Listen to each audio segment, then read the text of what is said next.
Hi అండి, welcome to Konapalli vlogs. నేను మీ లావణ్యాని. ఈరోజు కొన్ని టిప్స్తో మీ ముందుకు వచ్చానండి. చాలా బాగా యూజ్ అవుతాయండి అందరికీ కూడాను. చూడండి, పొట్టు మినపప్పు అండి. ఈ మినపప్పు చాలా మంచిదండి ఆరోగ్యానికి. కానీ ఈ మినపప్పుని మనం క్లీన్ చేసుకోవాలంటే చాలా ఇబ్బంది పడుతూ చాలా కష్టపడతారండి.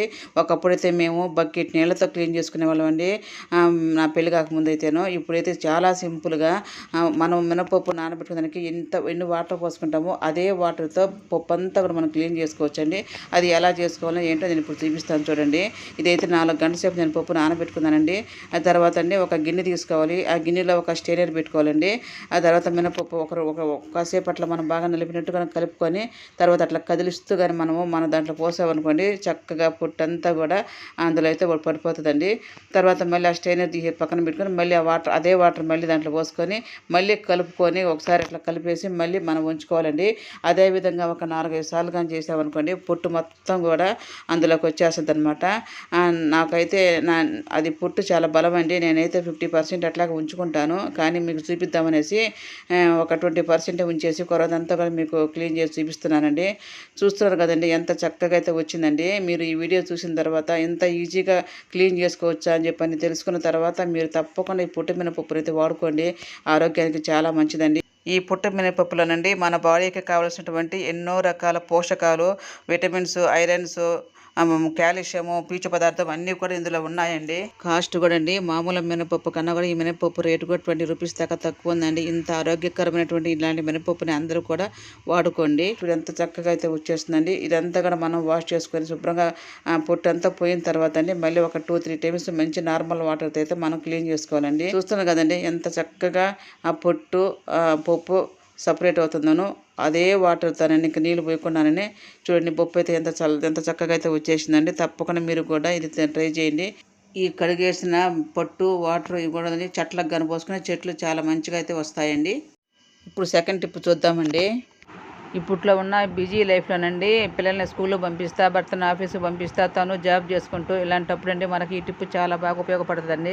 చట్నీలేకి, కూరలేకి వేరుశనగ పప్పులు కావాలనుకోండి అప్పటికప్పుడు వేయించుకోకుండా ఈ విధంగా ఒక్కసారిగా 3 పావు సేర్లు మళ్ళీ ఒక అర్ధ సేరు పప్పు ఈ విధంగా బాణట్లో వేసుకొని చక్కగా మీడియం ఫ్లేమ్లో పెట్టుకొని వేయించుకోండి.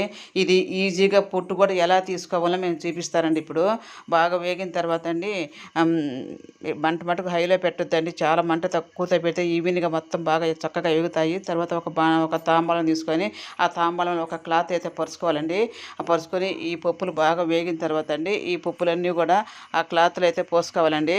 పోసుకున్న తర్వాత 1 నిమిషం పాటు మనం చల్లారించాలండి. ఆ చల్లారిన తర్వాత అండి ఆ క్లాత్ అంతా కూడా మనము 4 పక్కల చుట్టూరు పట్టుకోనండి. ఇట్లా ఈ విధంగా వీడియోలో చూస్తున్న విధంగా చుట్టూరు పట్టుకొని ఆ తర్వాత అంటే మన కిచెన్ ప్లాట్ఫామ్ ఉంటుంది కదండి, దాని మీద ఈ విధంగా ఒక 6-7 సార్లు దాకా మనం బాగా అట్లా కొట్టామనుకోండి, చక్కగా మనకి పొట్టుకి పప్పుకి డివైడ్ అయిపోద్దండి. చాలా సపరేట్ అయిపోతుంది నీట్గాను. చూస్తున్నాం కదండి ఈ విధంగా చక్కగా మనం కొట్టుకోవాలండి. చేయి పెట్టే పని లేకుండా, నలిపే పని లేకుండా చాలా బాగా వస్తుందండి. చూడండి ఎంత చక్కగా వచ్చిందని, చాలా అంటే చాలా బాగా వచ్చింది. ఒక్కదానికి కూడా పొట్టే తతుక్కోలేదని అంత బాగా వచ్చిందండి. ఆ తర్వాత ఇవన్నీ కూడా మనం చాట్లో పోసేసుకొని చక్కగా మనం చెరుక్కోవాలండి. బయట తీసుకెళ్ళి చెరిగేసేయండి. ఆ చెరిగిన తర్వాత ఎలా వచ్చేది చూడండి ఒకసారి. చాలా అంటే చాలా బాగున్నాయండి. ఎక్కువ మన క్వాంటిటీ మనం వేయించుకొని ఈ విధంగా సీసాగా పోసుకొని ఫ్రిడ్జ్లో పెట్టుకున్నాం అనుకోండి, ఒక 2 months దాకా ఫ్రెష్గా అయితే ఉంటాయి. చూడండి, ఇప్పుడు మనం చాట్లో పోసుకొని శుభ్రంగా అసలు చేయి పెట్టే పనే ఉండదన్నమాట. చక్కగా మనము చెరిగేసుకొని వాటిని కానీ మనం సీసా పోసుకోవచ్చండి. చూడండి ఎంత బాగా వచ్చాయనో. ఆ సన్న ముక్కులు నూక ఉంటుంది కదా, అవి కూడా తీసేసేయండి. అవి ఆరోగ్యానికి మంచిది కాదండి. ఇప్పుడైతే అవి ప్రయత్నం చేస్తుంది. ఎందుకండి చూడండి ఎంత బాగా వచ్చాయి, ముత్యాలలాగా ఉన్నాయండి. ఇవన్నీ కూడా ఒక సీసాకైతే పోసుకొని బయట పెట్టుకోవద్దండి. ఫ్రిడ్జ్లో కానీ పెడితే చక్కగా ఎప్పుడు కూడా మెత్తగా పోకుండా ఫ్రెష్గా అయితే ఉంటాయండి. మనం ఈజీగా అప్పటికప్పుడు చట్నీలు చేసుకునే దానికి కూరల్లోకి మంచిగా వాడుకోవచ్చండి. ఈ టిప్పు అందరికీ కూడా ఉపయోగపడుతుంది అనుకుంటున్నాను. తప్పకుండా ఈ టిప్పు కానీ నచ్చితే మటుకు నాకు ఒక లైక్ ఇవ్వండి. ఇప్పుడు థర్డ్ టిప్ చూద్దామండి. మన ఇంట్లో గోధుమ పిండి, బియ్యం పిండి, రాగి పిండి ఏదైనా పిండిలండి ఎక్కువ క్వాంటిటీ తెచ్చుకొని లేదా మర్చిపోయో తుప్పు పట్టి అలా పురుగు పట్టి ఉంటుంది కదండి, ఆ పిండిని ఎలా సింపుల్గా చేయి పెట్టకుండా జల్లెడ తిప్పకుండా ఎలా మనము జల్లెడ పట్టుకోవాలో సింపుల్గా నేను చూపిస్తాను చూడండి. ఒక ప్లేట్ తీసుకోండి, ఒక గ్లాస్ నిండా పిండి తీసుకొని అది దీని మీద బాల్ ఇచ్చేసి జల్లెట్లో ఈ విధంగా గ్లాస్ని రౌండ్గా తిప్పుతా ఉండండి. సింపుల్గా మనకి ఏమాత్రం పక్కన పడకుండా చేతికి అంటుకోకుండా చక్కగా అయితే మనకి పిండి అంతా కూడా కిందకి దిగుతుందండి. ఆ వేస్ట్ తుట్టి పురుగు అంతా కూడా గ్లాస్ కిందకి అయితే నిలబడిపోతుంది. ఇంకొకసారి మీకు జల్లించి చూపిస్తాను చూడండి. అలాగే మళ్ళీ ఒక గ్లాసు పిండి అయితే తీసుకొని ఆ పిండిని ఈ విధంగా జల్లెడ మీద పెట్టేసుకు బాలిచ్చి ఇట్లా పెట్టుకొని తిప్పేసేయండి వెనక్కి. ఆ గ్లాస్ని రౌండ్గా ఈ విధంగా తిప్పుతూ ఉంటేనే శుభ్రంగా మనకి పిండి అంతా కింద పడిపోద్దండి. ఆ వేస్ట్ గలీజ్ అంతా కూడా ఆ గ్లాస్ కింద నిలబడిపోతుంది. చాలా మందికి అండి పిండి పట్టుకోవాలంటే చాలా ఇబ్బందిగా ఫీల్ అవుతారండి. ఏమంటే చెయ్యి అంతా పిండి అవటము, కిచెన్ ప్లాట్ఫామ్ అంతా పిండి అవటము, అలాగే మన బట్టలంతా కూడా పిండి పూసుకోవటం అలా కాకుండా ఈ విధంగా చక్కగా చేతులకు తగలకుండానే మంచిగా మనం పిండి పట్టుకోవచ్చండి. ఈ టిప్ అయితే మీరు ఉపయోగించుకోండి. ఈసారి 4th టిప్ అయితే చూద్దాము. ఎర్రగడ్డ కొయ్యాలంటే చాలామందికి చిరాకు పడతారండి. ఏమంటే అది కత్తి తెగద్దనేసి లేదా కళ్ళు మంటలు పుట్టి కన్నీళ్ళు గారుతాయని అవంతా చాలా ఇబ్బంది పడతారండి. అలాంటి వాళ్ళకి ఇది ఒక మంచి టిప్ అండి. చదువుకునే పిల్లలు, రూమ్ తీసుకొని చదువుకునే మగ పిల్లలు, అలాంటి వాళ్ళకి, కొత్తగా పెళ్ళైన వాళ్ళకి, జాబ్ చేసే వాళ్ళకి చాలా సింపుల్గా 10 కేజీలను కూడా ఈజీగా మనం తురుక్కోవచ్చండి. మనం ఎర్రగడ్డ 2 ముక్కలు చేసుకొని పైనుండే ముక్కు ఉంటుంది కదండి, అది కొంచెం తీసేసుకొని తర్వాత ఈ విధంగా మనము పీల్ తీసుకుంటాం కదండి, దోసకాయతో బీరకాయని పీల్ తీసుకుంటాం కదా, అలాంటి దాంతో ఈ విధంగా చక్కగా మనము ఎర్రగడ్డలు అయితే కోసుకోవచ్చండి. ఏ మాత్రం చేతి తెగదు, కళ్ళు మంటలు పుట్టవు. అంటే ఒక 10 నిమిషాల్లో కోసేది ఒక 2-3 నిమిషాల్లో మనం తరిగేసుకోవచ్చండి. ఇది చాలా మందికి బాగా యూజ్ అవుతుందండి. ఒక్కసారి మీరు కూడా ట్రై చేయండి. మనం ఎన్నెన్నో రకాల మిషన్లు అవన్నీ తెచ్చుకుంటామండి ఎర్రగడ్డలు కోసుకోవడానికి. అవన్నీ కూడా అవసరం లేదండి. వీటితో చాలా చక్కగా అయితే మనం చేసుకోవచ్చు.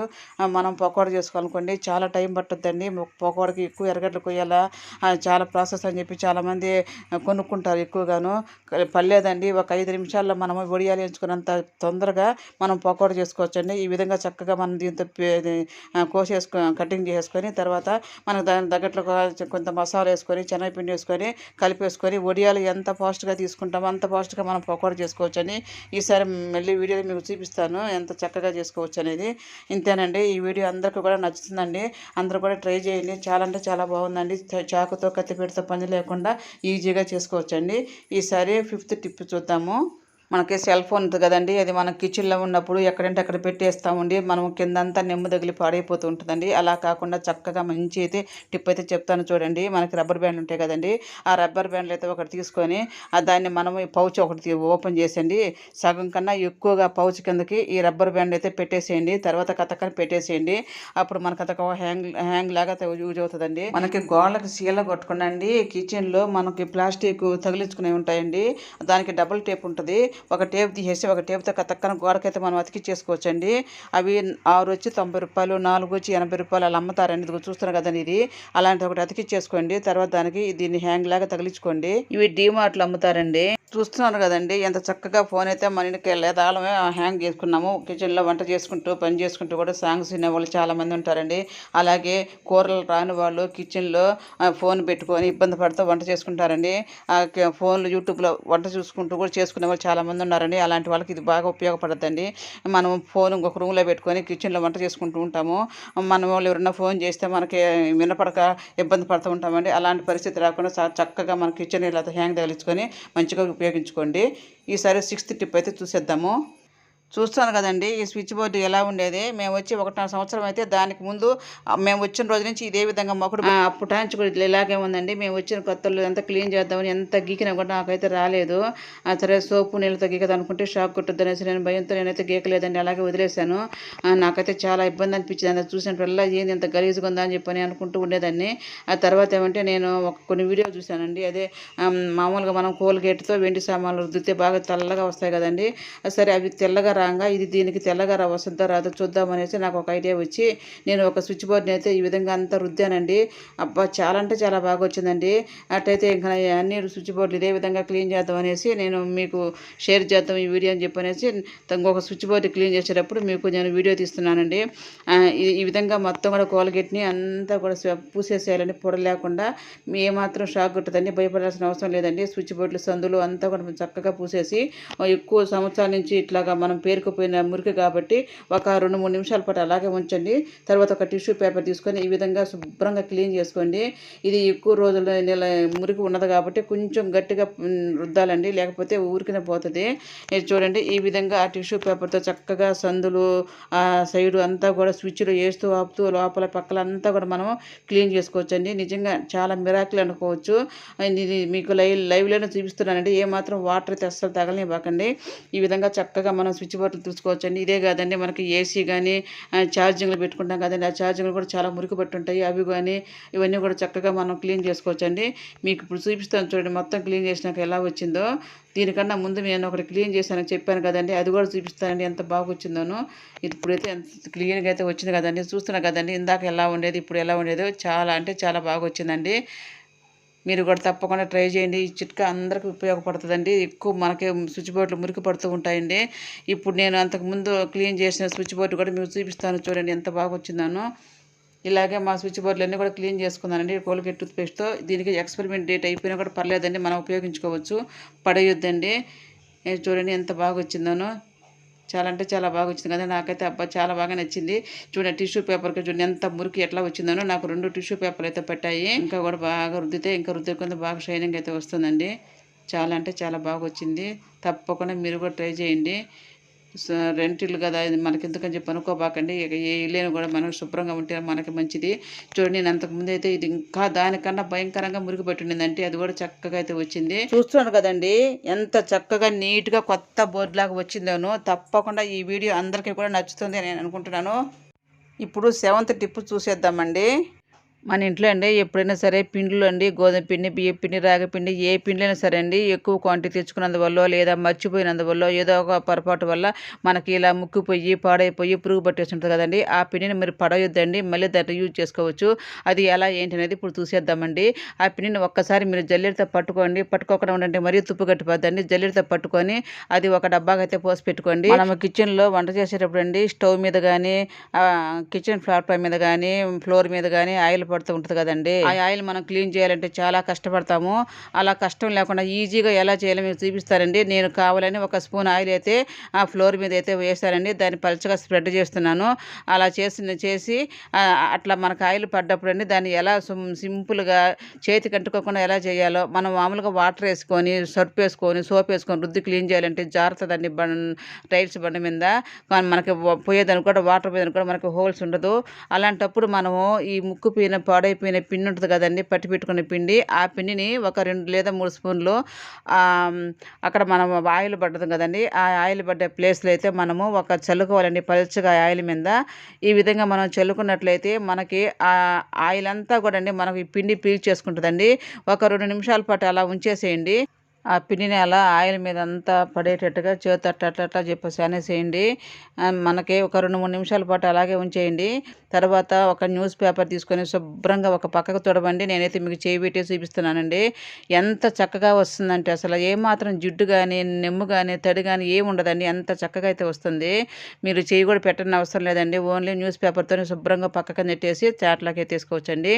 చూస్తారు కదండి ఎంత సింపుల్గా అయితే వచ్చిందనో. మనం ఈ పిండి కూడా పడేయాల్సిన అవసరం లేదండి. ఒకవేళ పాడైపోయిన పిండి లేకుండా మంచి పిండి పోసారనుకోండి, అలాంటప్పుడు ఈ పిండిని మళ్ళీ ఇంకొక డబ్బాలో పోసుకొని దీన్ని మళ్ళీ రీయూజ్ చేసుకోవచ్చండి. చూస్తున్నాం కదండి ఎంత చక్కగా ఉందో చూడండి. అసలు ఏం మాత్రం కూడా మనకి ఆయిల్ కానీ జిడ్డు కానీ లేదండి. కాలు పెట్టినా కూడా జారలేదండి. అంటే చాలా చక్కగా అయితే పోయింది. తప్పకుండా మీరు కూడా ఈ వీడియోని ఉపయోగించుకోండి. నచ్చితే మటుకు తప్పకుండా ఒక లైక్ ఇవ్వండి. 8th టిప్ చూస్తాము చూడండి. ఇది ఒక స్టీల్ డబ్బా అండి. మామూలుగా మనం షాపులో కొనుక్కునే పని అయితే 1-2 సార్లుగా మూత పెట్టి తీసి అది టైట్గా ఉందా లూజ్గా ఉందా అని చూసుకొని మనం తెచ్చుకుంటాము. కానీ మనకి గిఫ్ట్ ఇచ్చిన డబ్బాలు కదండి, వాళ్ళు ఏది ఇస్తే తెచ్చుకోవాలి. ఇది చూసేసరికి చాలా లూజ్గా అయితే ఉందండి. ఏదైనా పప్పులు పోసినా కూడా మెత్తగా పోవటము చీమలు ఎక్కటం అలా అయితే ఉన్నాయి. సరే దీనికి ఏదో ఒక ప్లాన్ చేయాలని చెప్పి నాకు ఐడియా వచ్చిందండి. మనకు ఒక ట్రాన్స్పరెంట్ టేప్ ఉంటుంది కదండి, అలాంటి టేపునండి మనము ఈ ముగుదాలంటే కొసాన్ అనమాట, మూతి దగ్గర అదే కొస అక్కడ మటుకు మనం ఒక్క లైన్ అయితే మనం టేపు పూర్తిగా అంటించాలండి. ఏమాత్రం మనం టేప్ అతికించామన్నట్టుగా అసలు కనిపించలేదు. పూర్తిగా ఒక లైన్ వరకు అతికించాలండి. కాస్త మరీ లూజ్ ఎక్కువ ఉంటే 2 సార్లు అయితే అతికించుకోండి. నాకైతే ఒక్కసారి సరిపోతుంది. ఆ టేప్ వేసి అతికించేసేయండి. అతికించిన తర్వాత అండి ఇప్పుడు మనము మూత పెట్టి చూడండి ఎంత బాగా సెట్ అవుతుందనో. ఇది చాలా మంచిగా ఉపయోగపడుతుందండి. చాలామంది డబ్బాలు మూతలు లూజ్ అయిపోయి పనికి రాక పక్కన పడేసి ఉంటారు. చూడండి ఒకసారి ఎంత కతక్కన పడుతుంది, కతక్కన వస్తుంది. చాలా అంటే చాలా బాగుంది. ఎక్కడికైనా వెళ్ళేటప్పుడు జర్నీ ఇలా చేసేటప్పుడు మనం భోజనం తీసుకెళ్తాం కదండి, అట్లాంటప్పుడు మనం ఇట్లోకి మజ్జిగో రసమో కర్రీయో ఏదో ఒకటి తీసుకెళ్తూ ఉంటాం కదండి. అలాంటప్పుడు కూడా పక్కలంతా కారిపోతూ అలా ఉంటే ఈ విధంగా కూడా చేసుకోండి. మనకి టైట్గా పట్టుకుంటుందండి. ఏ మాత్రం మనకి పక్కన కారిపోకుండా ఉంటుంది. ఇది అందరికీ కూడా ఉపయోగపడుతుంది ఈ టిప్పు. ఇప్పుడు 9th టిప్ చూద్దామండి. ఇప్పుడు టేప్ చూపించాను కదండి, ఇది ట్రాన్స్పరెంట్ టేపు. ఈ టేప్ నుండి మనము కట్ చేసుకున్న తర్వాత కతక్కన దానికి మళ్ళీ అతకపోయి అది ఎండింగ్ మనకి ఇలా ఎక్కడ ఉందని మనకు అసలు అర్థం కాదండి. ఫస్ట్లో అట్లా గీకి గీకి గీకి చూసినా కూడా మనకు అర్థం కాదు. ఒక్కసారి మాకు అర్థం కాక అక్కడక్కడ బ్లేడ్తో ఘాట్లు పెట్టి ముక్కలు ముక్కలుగా వాడుకున్నామండి. అలా ఇబ్బంది పడకుండా ఉండాలంటే ఇప్పుడు ఒక చిన్న టిప్ అండి. ఇప్పుడు మనము కట్ చేసుకున్న తర్వాత చూడండి, ఎంత ఎతికినా కూడా నాకైతే కనిపించలేదు. ఇప్పుడే కదండి నేను అతికిచ్చింది, అయినా కూడా దాని కొస అయితే నాకు కనపడలేదు. ఇప్పుడైతే కనిపించిందండి. దీన్ని మనం ఎలా ఈజీగా ఇబ్బంది పడకుండా చేసుకోవచ్చో నేను చూపిస్తానండి. ఇప్పుడు కొంచెం కొసను కట్ చేసుకోవాలండి.